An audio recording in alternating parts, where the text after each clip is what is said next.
Money is a very delicate issue for many, many people. This issue can be so contentious that instead of managing their money, people will avoid the topic altogether and solely focus on earning and spending it. In short, there are two types of people: those who increase their wealth and those who lose it. And in this video, I will share with you 10 money mistakes you must avoid at all costs.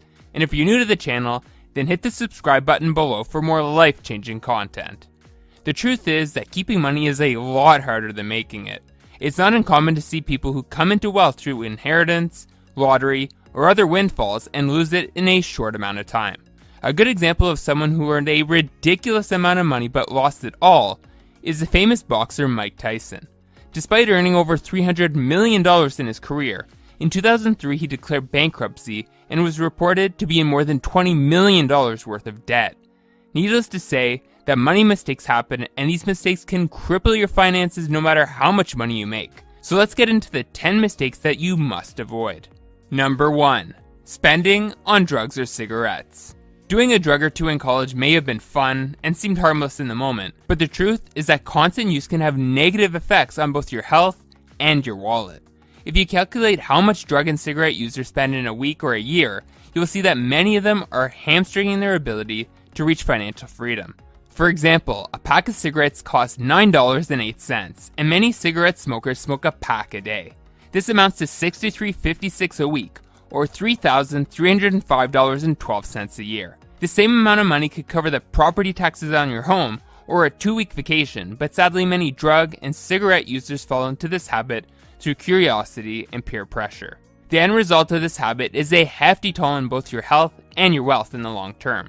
As such, try to avoid spending on these items as best you can. Number 2. Spending more than you make. This can be tempting to do, especially as a young adult. It can be tempting to blow your money right out of college when you are making a consistent income for the first time in your life. Buying that new car, moving into a new house, and flying first class are all appealing things to do, but the problem with them is that you tend to end up living paycheck to paycheck if your income can't cover these costs. This issue can be likened to lifestyle inflation, whereby an increase in earning will cause you to increase your living expenses. An increase in paycheck shouldn't warrant you to increase your cost of living. However, the majority of people feel that they should reward themselves once they get paid. Instead, this cash inflow should be directed into prolonging your wealth through investments and the acquiring of assets. Probably the biggest reason that people spend beyond their means is to impress others. They spend because their self-esteem is low, and without these material goods they feel inadequate in comparison to others. But this is flawed thinking. As Dave Ramsey says, we buy things we don't need with money we don't have to impress people we don't like. Many of us are guilty of this. Once you learn to delay gratification and forget about impressing people, you will then be able to grow financially. Social media is another cause of overspending. People try to spend huge sums of money trying to look rich without actually being rich. An internet entrepreneur, for example, who, after being told he would never make it big in business, might buy an expensive car when he makes his first big sale in order to prove his critics wrong, again falling into the trap of trying to impress others. This means of impressing others is a never-ending staircase. At all points of life, there will be others to compete with or to show off to. You have no business buying a gadget worth $2,000 when your monthly salary is just $3,000. Be smart. Create a budget and track your spending to ensure you avoid spending more than you make. Number 3. Not investing wisely. Investments can be really tricky, and many people put their money into things based on tips from friends or a strong conviction that the prices of popular stocks will keep going up. One type of asset that just about everyone seems keen on these days is real estate. Many people think that once they own an investment property that they'll be financially set. They think that every month rent payments will just start rolling in and their income will exponentially increase. Unfortunately, this is not always the case. Sometimes tenants miss payments, appliances break, or the value of your property declines. Like all types of investments, there is risk involved. For the wise investor, the key to making their assets produce a reliable stream of income is to obtain the proper knowledge about a particular market or product before putting their hard-earned money into said venture. In short, make sure to do proper background work on whatever it is you want to get into, and not just because your friends are making money from it or a sales agent told you about the great benefits it has to offer. Number 4. Following get-rich-quick schemes. Get-rich-quick schemes are one of the surest ways of losing your money.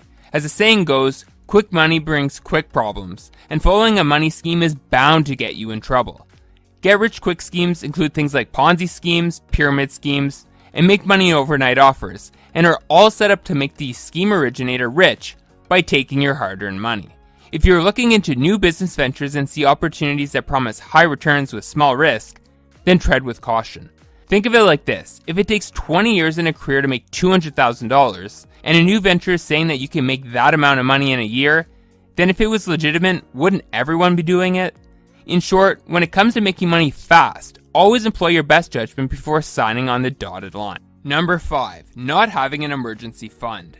Let's face it, life doesn't always go your way, and sometimes you need cash in order to rectify the situation you're in. For instance, your car could suddenly stop working, you could lose your job, or your washer could break. Unfortunately, just about everything in life costs money, which is why not having an emergency fund set aside is a critical money mistake. Sadly, a 2019 Federal Reserve study found that almost 40% of American adults wouldn't be able to cover a $400 emergency with cash, savings, or a credit card charge that they could pay off quickly. About 27% of those surveyed would need to borrow the money or sell something to come up with the $400, and an additional 12% wouldn't be able to cover it at all. Luckily, you don't have to be one of these people. Saving these funds can be easy. All you have to do is set up a 10% automatic deduction from your pay with your employer that will send a portion of your paycheck into an emergency savings account. But how do you know when you've saved enough? Most financial gurus recommend you accumulate 6 months worth of living expenses, but if you want to be extra cautious, then 1 year's worth is a great goal to set. Number 6, having just one source of income. For most people, having a sole source of income is a way of life, and this income usually comes in the form of a salary. Unfortunately, jobs aren't as secure as people perceive them to be. In fact, in 2018 alone, US businesses laid off more than 21 million people, meaning that if your job was the only way you made money, then all of a sudden your cash inflow came to a halt. When it comes to income sources, you need to think of yourself as a tree. Do trees grow fruit only from one branch?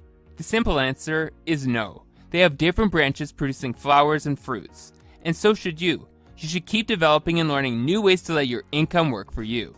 This is not only wise, but a safe way to help you sleep at night. Number 7, relying heavily on credit cards. For many people, credit cards can be a convenient tool for making purchases, but for others, they can be a one-way ticket to debt. Although you need credit cards for some business applications, relying on them heavily can ruin you financially. The use of credit cards promotes impulse buying. It gives you the mentality that you can afford anything and everything, all with an easy swipe. In fact, a 2001 MIT study found that shoppers spend up to 100% more when using their credit card to pay instead of cash. So if you find yourself uncontrollably spending on credit, form the habit of paying with cash instead. When you pay by cash, you are physically handing over money, and seeing the depletion in your wallet will make you feel the financial impact of the purchase much more than when you pay on credit. Number 8, being scared to take financial risks. As the saying goes, no risk, no reward, and in order to make money, you need to take risks. However, the risks you take need to be calculated. For instance, putting your money in an index fund is higher risk than leaving your money in a savings account, but your money will never grow, making the typical 0.09% interest that a savings account yields. Instead, investing in an index fund, for example, which mirrors the movements of the whole stock market, has historically provided returns of 7% annually, which is a calculated risk that, in my opinion, is worth taking. Number 9, saving rather than investing. When you keep money in the bank, it loses value over time due to inflation. However, when money is invested wisely, it grows. It's that simple. In mistake number 9, I mentioned that being scared to take financial risks is a mistake. The people who are scared to take risks are people who will save all their money and leave it to erode over time. The only money you should be leaving in a savings account is money for your living expenses and your cash emergency fund. In short, you have to save to invest, and not save for the sake of saving. Money saved without any actual plan will end up being spent on things that are not worthwhile. For instance, when you leave money in your bank, you will become tempted to spend it on material goods like a new car, new clothes, or entertainment. Instead, you should be getting that money to work for you by investing it. Whether that's in the form of stocks, real estate, REITs, or startups, all these avenues offer a way to make new streams of income, which is much more financially lucrative than letting your money devalue when sitting in the bank. Number 10, having only one bank account. Having only one bank account is risky for a few reasons. First, Having one bank account will make the management of your money really difficult. By working with just one bank account, you have to keep all of your emergency, bill, and college savings in one spot. Then, if you splurge and spend this cash, you may risk not having emergency cash or tuition money readily available when you need it. This is why you should have at least 3 bank accounts. One should be used for emergency funds in case anything goes wrong. Another account can be for your day-to-day bills, and a final account, which I call a play account. Your play account is what money you allocate for entertainment or vacation. And if you want to take things one step further, you should set up an untouchable account.